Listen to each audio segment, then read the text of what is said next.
علی بھائی اگلا سوال ہے کہ عموماً وائزین حضرات کی جانب سے جمعۃ المبارک کے دن درود شریف پڑھنے کی ترغیب دلائی جاتی ہے، کیا جمعہ کے دن درود شریف پڑھنے کی کوئی خاص فضیلت وارد ہوئی ہے؟ اگر ہاں تو یہ بھی بتا دیں کہ کتنی تعداد میں درود شریف پڑھا جائے اور کون سا درود پڑھا جائے؟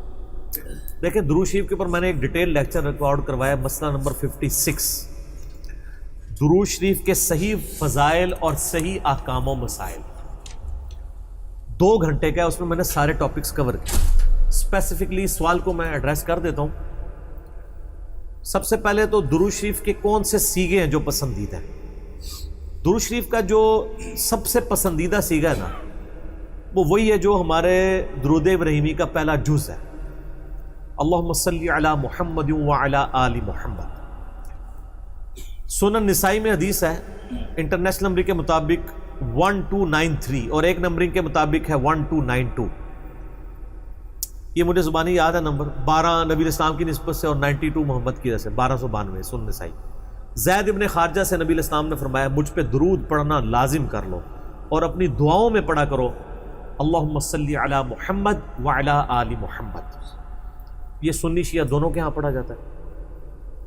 اس کے علاوہ بخاری اور مسلم میں درود ابراہیمی آیا جو ہم نماز میں پڑھتے ہیں، یہ بھی ثابت ہے۔ باقی جتنے بھی درود ہیں اسی سے ملتے جلتے ہیں۔ صلی اللہ علیہ وآلہ وسلم، یہ بھی نبی الاسلام سے ثابت ہے، صحیح مسلم میں حضرت عیسیٰ علیہ السلام کے لیے آپ نے کہا وَنُزُولِ عِیسیٰ ابْنَ مَرْیَمَ صلی اللہ علیہ وسلم، وآلہ وسلم کے ساتھ پڑھنا بہتر ہے کیونکہ نبی علیہ السلام نے اسی کی ترغیب دلائی ہے۔ درود ابراہیمی میں بھی دیکھیں، باقی درودوں کے اندر بھی۔ اب رہا مسئلہ کتنی تعداد میں پڑھا جائے، جتنی حسب توفیق ہو۔ مجموع الزوائد میں ایک صحیح سند کے ساتھ حدیث موجود ہے سنن طبرانی کے ریفرنس سے کہ جو شخص صبح کے وقت 10 دفعہ درود شریف پڑھ لے اور 10 دفعہ شام کے وقت، قیامت والے دن اسے میری شفاعت نصیب ہوگی۔ تو یہ بڑا آسان ہے، 10 دفعہ اللہم صلی علی محمد وعلی آل محمد پڑھنے میں کتنا ٹائم لگتا ہے؟ باقی اللہ تعالیٰ نے ڈیٹم لیول کے اوپر تو آپ پہ ویسے ہی یہ لازمی کر دیا ہے۔ نماز میں ہم درود شریف پڑھ ہی رہے ہوتے ہیں، ہر نماز میں پڑھ رہے ہوتے ہیں۔ درود شریف کے بغیر تمہاری نماز ہی مکمل نہیں ہوتی، اور ہماری نماز تو ہم تو دعائے قنوت کے بعد بھی درود شریف پڑھتے ہیں، صحیح سند سے ثابت ہے۔ نماز جنازہ میں بھی درود شریف پڑھتے ہیں، ہر جگہ درود شریف ہے۔ مسجد میں داخل ہوتے وقت درود شریف ہے، وہ حدیثیں موجود ہیں، وہ میں نے اس لیکچر میں ساری حدیثیں بتائی ہیں۔ ہر خطبے کے آغاز میں درود شریف ہے، جس مجلس میں نبی علیہ السلام کا ذکر ہو وہاں پہ درود شریف ہے۔ مولا علی علیہ السلام سے حدیث ہے جامعہ ترمذی میں صحیح سند کے ساتھ کہ نبی صلی اللہ علیہ وآلہ وسلم نے فرمایا، وہ شخص کنجوس ہے جس کے سامنے میرا ذکر ہو اور مجھ پر درود نہ پڑھے، اللہم صلی علی محمد وعلی آل محمد۔ اور ترمذی میں ایک حدیث ہے، وہ شخص تباہ و برباد ہو جائے جس کے سامنے میرا ذکر ہو اور مجھ پر درود شریف نہ پڑھے، اللہم صلی علی محمد وعلی آل محمد۔ اور اس کے علاوہ سنن طبرانی میں بھی ایک روایت ہے، اس روایت کی صحت پہ اختلاف ہے، لیکن چونکہ کچھ محدثین اسے صحیح سمجھتے ہیں اس لیے میں ضرور بیان کرتا ہوں کہ جو شخص روزانہ 100 دفعہ درود شریف پڑھے تو قیامت والے دن اللہ تعالیٰ اسے شہیدوں کے ساتھ اٹھائے گا، اور اس کی دونوں آنکھوں کے درمیان لکھا ہوگا کہ یہ شخص منافقت اور دوزخ کی آگ سے بری ہے۔ 100 دفعہ درود شریف، میری تو کوشش ہوتی ہے کہ 100 دفعہ درود شریف روزانہ کم از کم ضرور پڑھا جائے۔ اگر کوئی روزانہ نہیں پڑھ سکتا 10 دفعہ تو پڑھ لے۔ اور نبی الاسلام کے آپ اکثر وظائف دیکھیں گے وہ 100 دفعہ ہی ہیں، اکثر وظائف جو زیادہ تعلیم کیے گئے، جیسے بخاری مسلم میں حدیث ہے کہ جو شخص 100 دفعہ پڑھ لے سبحان اللہ وبحمدہ تو اس کے سارے گناہ معاف کر دیے جائیں گے، چاہے سمندر کی جھاگ کے برابر ہو۔ اور جو شخص صبح و شام 100 دفعہ یہی پڑھے تو قیامت دن اس سے بڑھ کے کوئی عمل نہیں لے کے آ سکتا سوائے اس کے کہ جو اس سے زیادہ وہ کلمات پڑھ لے۔ 100 کا دیکھیں۔ پھر بخاری میں 70 دفعہ استغفار کا ذکر ہے۔ پھر تسبیح فاطمہ بھی جو ہے 100 دفعہ ہے، 33 دفعہ سبحان اللہ، 33 دفعہ الحمدللہ، 34 دفعہ اللہ اکبر، یا 33 دفعہ اللہ اکبر اور 100 کا عدد پورا کرنے کے لیے بخاری مسلم میں آتا ہے لا الہ الا اللہ وحدہ لا شریک لہ لہ الملک ولہ الحمد وہو علی کل شیء قدیر۔ تو یہ سارے 100 والے ہیں، زیادہ تو آپ جتنا مرضی پڑھیں۔ جامعہ ترمذی میں حدیث ہے قیامت والے دن میرے سب سے زیادہ نزدیک وہ شخص ہوگا جس نے دنیا میں مجھ پہ سب سے زیادہ درود شریف پڑھا ہوگا، اللہم صلی علی محمد وعلی آل محمد۔ تو سر جتنا گڑ ڈالیں گے اتنا میٹھا ہوگا، درود شریف جتنا پڑھیں اتنا ہی کام ہے، نبی علیہ السلام کے قرب کا ذریعہ۔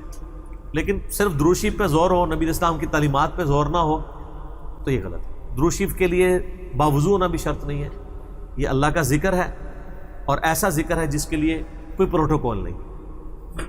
وضو پروٹوکول ہوتا ہے نماز پڑھنے کا، عام اذکار کے لیے کوئی وضو پروٹوکول نہیں ہوتا۔ ویسے آپ نے رکھنا ہے وہ ضرور کریں، لیکن ادروائز ان اذکار کا کوئی پروٹوکول اس حوالے سے نہیں ہوتا۔ تو میری خواہش یہ ہے کہ آپ روزانہ کم از کم 100 دفعہ ضرور درود شریف پڑھیں۔ اگر نہیں پڑھ سکتے تو صبح فجر کے بعد 10 دفعہ اور 10 دفعہ مغرب کے بعد صبح شام 10 دفعہ پڑھ لیں تاکہ شفاعت رسول صلی اللہ علیہ وآلہ وسلم حاصل ہو۔ پھر مسلم شریف میں حدیث ہے، بخاری میں بھی کچھ حصہ ہے کہ جو اذان کا جواب دے، یعنی وہی مؤذن والے کلمات رپیٹ کرے، اس کے بعد مجھ پہ درود شریف پڑھے اور الوسیلہ والی دعا مانگے تو میری شفاعت اس کے لیے حلال ہو جائے گی۔ وہاں بھی درود شریف ہے۔ صحیح مسلم میں حدیث ہے جو ایک دفعہ 10 درود شریف پڑھے گا اللہ تعالیٰ اس پہ 10 رحمتیں نازل فرمائے گا۔ سنن نسائی میں حدیث ہے جو ایک دفعہ درود شریف پڑھے گا اللہ تعالیٰ اس پہ 10 رحمتیں نازل فرمائے گا، اس کے 10 درجات بلند کر دے گا، اسے 10 نیکیاں عطا فرمائے گا، اس کے 10 گناہ معاف کر دے گا۔ کتنی بڑی فضیلت ہے سر، اتنی بڑی فضیلت مجھے بتائیں کس عمل کی ہوگی؟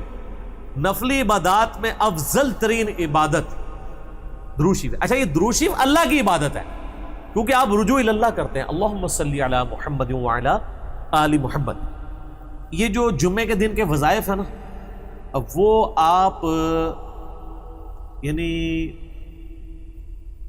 غروب آفتاب جمعرات والے دن اس سے لے کے جمعے کی مغرب تک کر سکتے ہیں۔ یہ نہیں ہوتا کہ جمعے کے دن کوئی کرنا ہو، تو جمعے والے دن درود شریف پڑھنے کی فضیلت ہے۔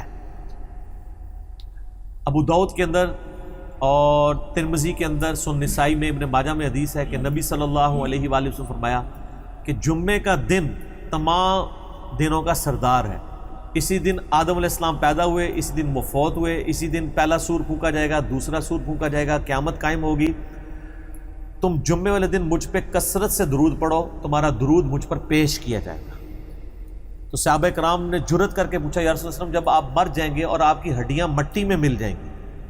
سر یہ صحابہ کے الفاظ ہیں، جب تک 295C نہیں تھی مدینہ شریف میں، ورنہ آج کل تو کوئی سوال کر سکتا ہے؟ صحابہ پہ اللہ کی کروڑوں رحمتیں، وہ سوال کیے تو میں عقیدے پتہ چلے۔ تو نبی علیہ السلام نے فرمایا کہ ان اللہ حرم علی الارض ان تأکل اجساد الانبیاء، بے شک اللہ نے مٹی پہ حرام کر دیے کہ نبیوں کے جسموں کو کھائے۔ تو نبیوں کے جسم سلامت ہیں قبروں کے اندر، ان پر درود شریف پیش ہوتا ہے۔ تو جمعے والے دن درود شریف کی ایک خاص فضیلت ہے، تو جمعے والے دن ضرور 100 بار پڑھ لیا کریں۔ نبی علیہ السلام کی بارگاہ میں درود شریف پیش ہو رہا ہوتا ہے۔ وہ سنن نسائی میں حدیث ہے نا، زمین پہ کچھ فرشتے سیاحت کرتے ہیں، میرے امتیوں کا سلام مجھ تک پہنچاتے ہیں۔ اور میں نے دیکھا ہے کہ یہ حقیقت بات ہے، مسلمانوں کے جتنے مکاتب فکر ہیں ان میں سے 2 مکاتب فکر میں نے درود شریف کا بہت اہتمام دیکھا ہے، نبی علیہ السلام کا مبارک ذکر کرتے ہیں۔ پہلے نمبر پہ شیعہ حضرات کو میں نے دیکھا ہے کہ وہ درود شریف کا بہت اہتمام کرتے ہیں، اور دوسرے نمبر پہ اہل حدیث کے ہاں۔ آپ عرب میں چلے جائیں، آپ وہاں پہ عربی خطبے سنیں ان کے جمعوں کے، سر اگر ایک جملے میں 3 دفعہ آ رہا ہے نا تو وہ قال النبی صلی اللہ علیہ وآلہ وسلم پورا پڑھیں گے۔ یہاں ہمارے لوگ بیان کرتے پوری تقریر، میرے حضور گئے، حضور آئے، حضور نے کیا، درود شریف ایک دفعہ بھی نہیں پڑھتے کیونکہ ٹرینڈ میں نہیں۔ تو یہ ٹرینڈ سیٹ کرنا چاہیے، اور یہ بھی آپ کا کام ہے کہ جب کسی علماء سے آپ یہ سنیں کہ وہ بغیر درود شریف کے نبی صلی اللہ علیہ وآلہ وسلم کا ذکر کر رہا ہے، تو آپ اسے بتائیں کہ یار چلو 4 دفعہ نام لیا ہے، 1 دفعہ تو درود شریف ساتھ پڑھتے۔ اور لیکن میں آپ کو بتاؤں بزرگوں کے جب نام لیں گے نا، کبھی بغیر رحمت اللہ لے کے نہیں لیں گے۔ آپ یہ دیکھیں کہ کبھی کوئی کہہ دے کہ شیخ عبد القادر جیلانی نے فرمایا، ہمیشہ کہیں گے رحمت اللہ علیہ۔ تو پھر سر ہم کیوں نہ کہیں کہ آپ بابوں کو نبی علیہ السلام سے اوپر سمجھتے ہیں، بغیر رحمت اللہ علیہ کا کبھی بھی یہ ذکر نہیں کریں گے اپنے بابوں کا، لیکن نبی صلی اللہ علیہ وآلہ وسلم کا ذکر کر دیں گے۔ تو درود شریف کا اہتمام کرنا چاہیے۔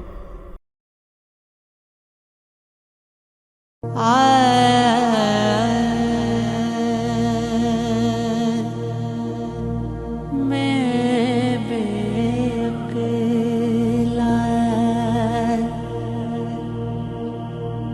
عقل نہ مینوں ساریاں لجاں